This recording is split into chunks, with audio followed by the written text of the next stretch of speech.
Did you know Pedro Pascal earned 9 times more than Bella Ramsey, pocketing an extra $500,000 per episode? After all, Bella is just as talented, so why such a huge pay gap? A lot of people are debating this, and many are siding with Bella, but this might not sound like much until you hear the exact numbers. So let's break it down and see why there's such a difference in what each of them made for The Last of Us. Pedro Pascal plays Joel Miller, a man who's been through too much and trusts too little. His knees hurt, his hearing's going, and he carries the weight of every mistake he's ever made. But while Joel struggles through a broken world, Pedro is walking through paychecks like it's nothing.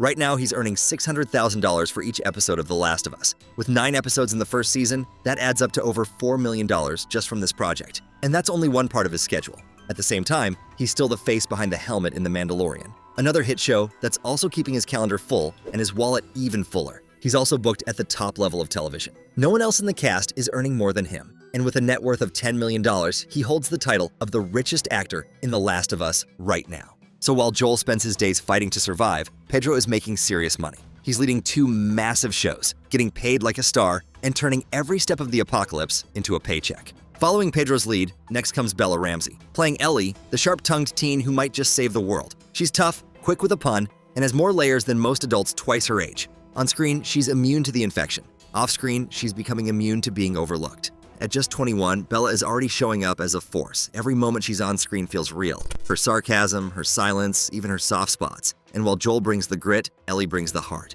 Bella earned $70,000 for each episode. Compared to Pedro, that might seem small. But across 9 episodes, that's $490,000. Nearly $500,000 from just one season. And this is only the beginning. Because she's not just the lead character, she's the future of the series. With her performance holding up next to veterans, Bella's role is more than just a job. It's a launchpad. So while Ellie walks through chaos with a knife in one hand and a joke in the other, Bella Ramsey is stacking credits and climbing fast. She might not have the biggest paycheck yet, but the path she's on makes it clear. This is just the start of something bigger. After Joel and Ellie, there's one more name keeping the story grounded. Tommy, Joel's younger brother. A man who still believes the world can be fixed, even when everything's falling apart. He's not loud or reckless, he's steady. He left the Fireflies, started over with his wife Maria, and now helps run a peaceful commune in Jackson, Wyoming. Gabriel Luna brings Tommy to life with quiet strength. He's not in every scene, but when he shows up, it matters. Whether he's challenging Joel or holding his newborn son, his presence carries weight. Gabriel earns $50,000 per episode. That's less than the leads, but still a strong payday for the role he plays. Across 7 episodes, that adds up to $350,000. Not bad at all for a character who's part peacemaker, part rebel, and always caught between family and his own sense of what's right. He isn't just Joel's brother. He's the mirror to who Joel might have been if life had gone differently. And Gabriel plays that balance with quiet tension. Following Tommy's story, we meet Maria, the quiet force behind Jackson's safety. She doesn't need to shout or fight to lead. As a former assistant district attorney, she's used to thinking clearly and acting with care. In a town full of survivors, she brings calm, order, and a sense of home. Rutina Wesley plays Maria with quiet strength. There's a calm in her voice, a weight in her words, and a softness that never feels weak. She's not just Tommy's wife or Benjamin's mother. She's one of the pillars holding the community together. While her exact earnings for The Last of Us haven't been shared, her net worth sits at around $4 million. That number didn't appear overnight. It's the result of years of solid work in hit series like True Blood and Queen Sugar. And now The Last of Us adds another strong role to that list. She may not be at the center of every episode, but every time she's on screen, it counts. Characters like Maria don't just help build the story, they help ground it. So even without flashy headlines or public salary numbers, Rutina Wesley is clearly doing just fine. Her work speaks for itself, and her bank account seems to agree. Moving deeper into the story, 2 more names help shape the world before stepping away from it. Marlene and Tess. They weren't around for long, but their roles left a mark. Marlene, played by Merle Dandridge, leads the Fireflies. She's tough, focused, and holds on to the hope of breaking free from military control. Unlike most of the cast, Merle didn't just join the show, she returned. She played Marlene in the video games too, which gives every line she delivers an extra punch. Then there's Tess, Joel's partner in Survival. Anna Torv brings her to life with grit and fire. Tess doesn't ask for respect, she commands it. In the Boston quarantine zone, her name carries weight. She's careful, smart, and when things go south, she holds her ground until the end. Their screen time might have been short, but their paychecks still rolled in. Merle reportedly earned $30,000 per episode, with Anna just behind at $25,000. Across 7 episodes, that gave Merle receiving a total of $210,000, while Anna walked away with $175,000. These aren't headline-grabbing numbers, but they reflect strong roles that added real depth to the story. Both actresses carried emotional weight, helped drive the early plot, and gave their characters real impact. They didn't just fill space, they set the stage. and they got paid for it. Next up is Dina, Ellie's love interest in Season 2. Played by Isabella Merced, Dina is tough but free-spirited, loyal to Ellie even when the world around them falls apart. As someone with a past and a complicated present, Dina brings a mix of warmth and struggle to the screen. While the exact salary for her role in The Last of Us isn't disclosed, Isabella Merced is no stranger to success. With a net worth of around $3 million,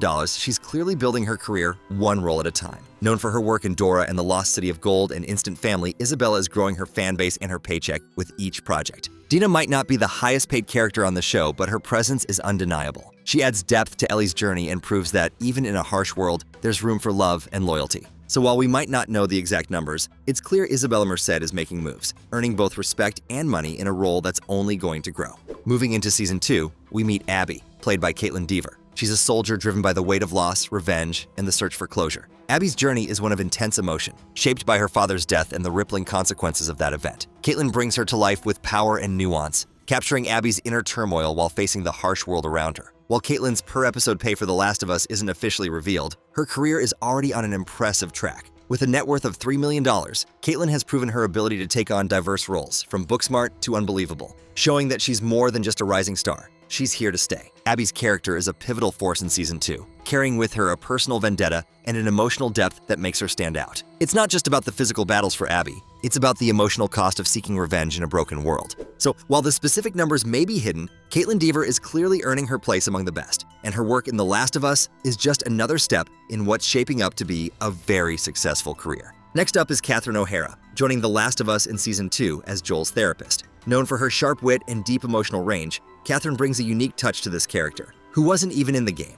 Her role adds a clinical layer to the story, helping to highlight Ellie's emotional distance from Joel. With dry humor and cynicism, she frames the tension between the two in a way that only someone with her experience could. Catherine is no stranger to tough roles or dark, intense narratives. With over 5 decades of work, from Schitt's Creek to Beetlejuice, she's built a career that demands attention and respect. Her net worth of $10 million reflects that hard-earned success. Though her salary per episode isn't disclosed, Catherine's long-standing career and skill in shaping complex characters make her presence invaluable to the show. She doesn't need to dominate every scene. Her subtlety and depth make her a standout even in quieter moments. Even without knowing her exact paycheck, one thing's clear. Catherine O'Hara isn't just making money, she's making an impact, and The Last of Us is lucky to have her adding her undeniable talent to the mix. Transitioning into Season 2, we meet Isaac Dixon, played by Jeffrey Wright. Isaac is a commander with a clear vision, one that relies on ruthless strategy and cold logic. His character brings tension and power to the story, tipping the fragile balance of survival even further into chaos. Jeffrey Wright nails this role, adding layers of menace and control that make Isaac one of the most formidable characters in the series. Known for his versatile performances from Westworld to The Hunger Games, Jeffrey has built a career on playing characters who command attention. With a net worth of $8 million, his hard work and talent have earned him critical acclaim and a string of high-profile projects. While his exact earnings per episode for The Last of Us aren't disclosed, there's no doubt that his presence adds serious weight to the show. Isaac isn't just another villain, he's a driving force in Season 2's chaotic world. We also meet Jesse, played by young Mazzino. Jesse's a key part of Jackson with a heart full of loyalty and selflessness. He's lost a lot before coming to the commune, and that loss shapes his desire to protect what little community he has left. Jesse doesn't just live for himself, he's determined to keep Jackson intact even when it costs him. While his salary per episode isn't revealed, young Mazzino's role in The Last of Us definitely adds to his career. With an estimated net worth of $500,000, he's still growing, but his presence in the show marks a notable step forward. Jesse's character might not be in the spotlight every minute, but his contributions are undeniable. His calm leadership and care for others are what make him such a reliable figure in the group. Even if Jesse's paycheck doesn't top the charts, Mazzino's talent and steady growth in the industry speak volumes. With every role, he's earning his place and showing that even in a world as bleak as The Last of Us, there's room for characters driven by hope, loyalty, and community. Do you think it's a sign of the industry's bias, or is there another reason behind it? Let us know your opinion in the comments below.